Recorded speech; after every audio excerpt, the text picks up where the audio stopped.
Hello and welcome to the Indian Express News Analysis. So today's date is 5th December of 2018 and here we discuss all the important articles which are very much relevant from an exam point of view.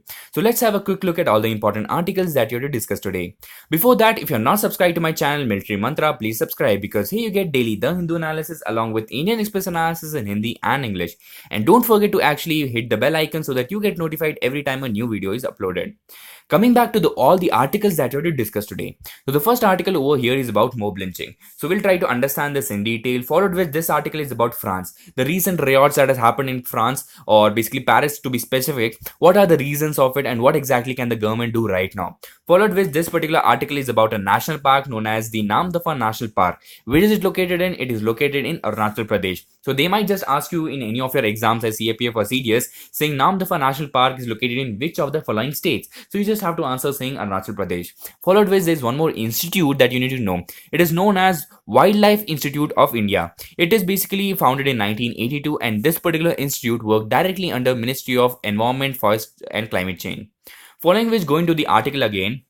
The next article in the center is basically about oil economy. We'll try to understand the correlation between the oil prices, the global oil prices and the oil prices that we have to pay in our country. And the next article is about the migrant worker. Very important article. We'll try to discuss here all the problem that has been faced by the migrant worker and why is the government not doing anything for the welfare of these migrant workers. Followed which, as you understand, the names of various cities have been changed like Allahabad to Prayagraj, and also there has been talk of changing the names of Ahmedabad to Karnavati, Faisalabad to Ayodhya. All these names changes are not gonna help in the socio-economic problems which are happening in this region. So this is something which you need to understand and the same has been said on this article.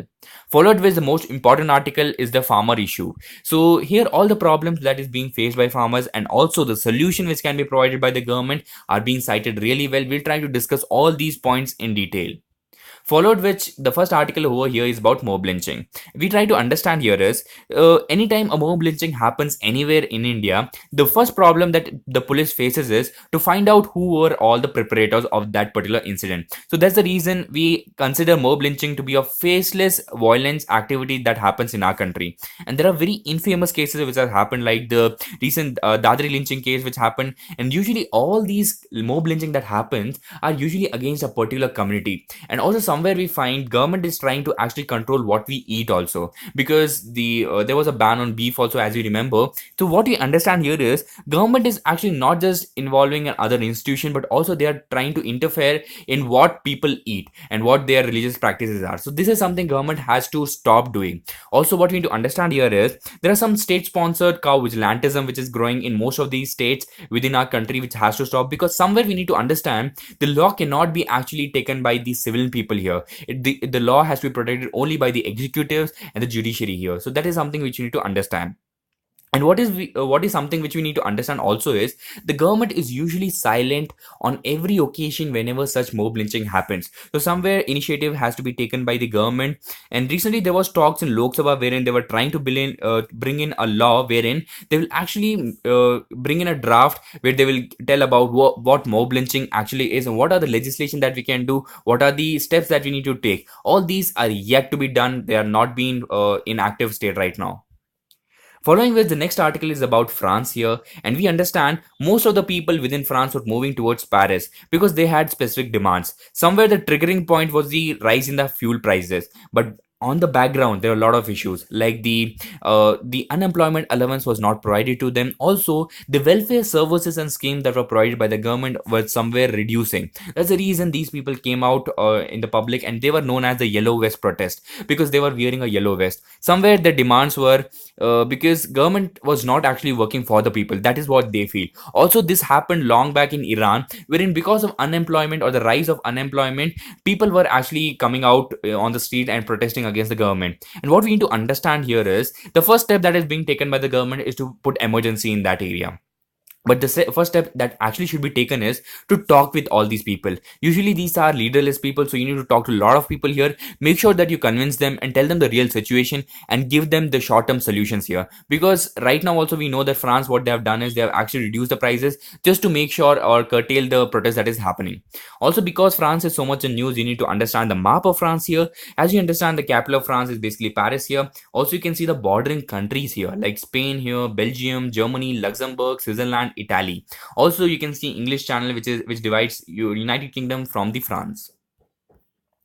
Followed with the next article is about the oil economics. So first thing that you need to understand here is the whole process here. Say we take an example of, say, Saudi Arabia. Saudi Arabia actually is extracting oil from their land. Okay, so it's amount for some amount of money. Why? Because they are using some amount of machinery here. So that is, say it is some $40 per barrel. Barrel is basically a unit of measure.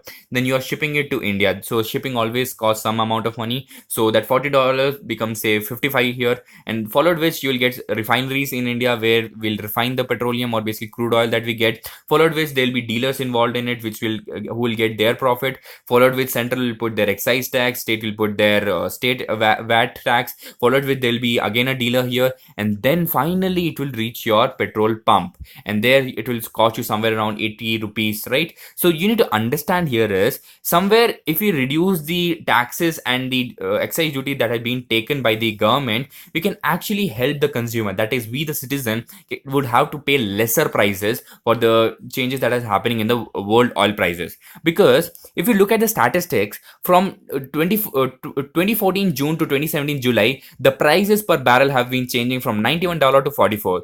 But you can see a large difference here, but the same difference cannot be seen in the petroleum prices that we see in our country.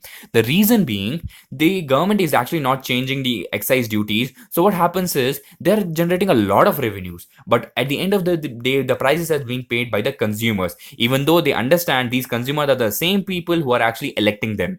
So what we need to do is we can actually switch our revenue model to something different.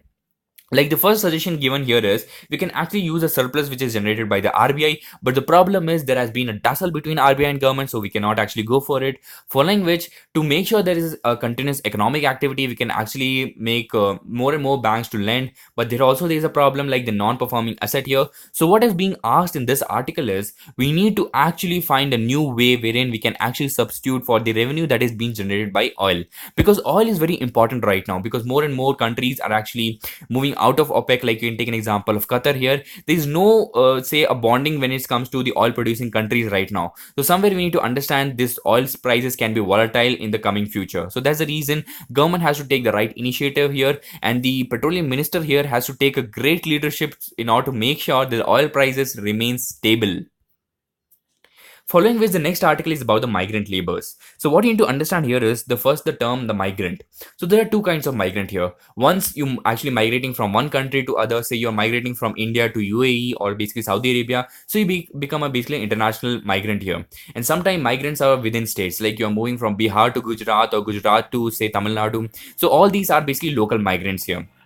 And when we talk about migrants, there are two specific reasons for doing it. One is employment opportunities. Once you can be a farmer, but your harvests are not so good. So what you do, you actually move to other labor work, right? And other issue can be you are already a laborer, but you somehow feel Gujarat is very much say friendly when it comes to giving the amount of money that you get for the daily labor wage. Then you try to move to the Gujarat region. So these are two issues which can happen when you want to move from one state to another. Now, as you are a migrant labor, there are a few problems that you will face. Like the wages that you get, the amount of income that you get is very less. Also, the working condition is not so good. And what you need to understand here is you might be even made to work actually overtime, and you might not be paid also, because nothing is actually on the record. So what government can do is actually maintain a complete registry of all the workers, and also they create a UN number for them, wherein a particular ID will be notified to a particular laborer, so that if they don't get any income, they can actually go to government. Also, because they're leaving their states, original states, so they might not be entitled to the schemes which were they entitled before. So that is something which you need to understand here. Bring out a new umbrella scheme just for the migrant workers here, because there are a lot of schemes for, say, education, health, but there's no specific schemes for migrant workers here. And also, if we take an example of Gujarat here, there was a recent legislation wherein 85% of the people who will be recruited here will be from the local people. So what you need to understand here, as an industrialist, I will take people, only those people who are actually ready to work at a lower prices. So these prices will be given only from the migrant workers who are coming from other states. So this is something which has to be understood by the government. Also, there is a recent crisis in Gujarat, which is overproduction. That means they're producing a lot of goods and services, but there are no right markets for them. So in order to make sure that this doesn't happen, what they need to understand is they need to bring a balance between the economic activity that they're doing and the legislation that they're passing. Along with that, we need to understand the amount of income that they generate is usually less because of the skill that they have. And there are usually two kinds of laborers that comes in. One is unskilled and some are semi-skilled. So as your skill increases, the amount of income that you generate also increases. And even in our previous articles, we have discussed about the children of migrant workers, because somehow we know that our education institution or schools are not flexible. That means a migrant worker might even drop after, say, second standard or third standard. And if he wishes to continue his education in another school, there is no flexibility for that. So that's the reason we find most of the construction sites, the children there playing with the mud stones, and they don't have the right amount of education provided to them. So this is something which we have to actually address here. Following with the next article is about the farmer distress. So coming to the statistics first, we know that a lot of people or basically farmers here are actually committing suicide, majorly in Maharashtra, Karnataka and Madhya Pradesh region. There are various reasons for it. The first reason could be the irrigation facility is not available, so their harvest is not good, and somewhere it is located. It is basically because you have taken a lot of loan from the money lenders and you are unable to pay them, so they actually go for suicide. So we need to make sure such suicides are no more happening. So we need to understand first the problem here. So there are a lot of people who are involved in agriculture, but their share in GDP is only 17%.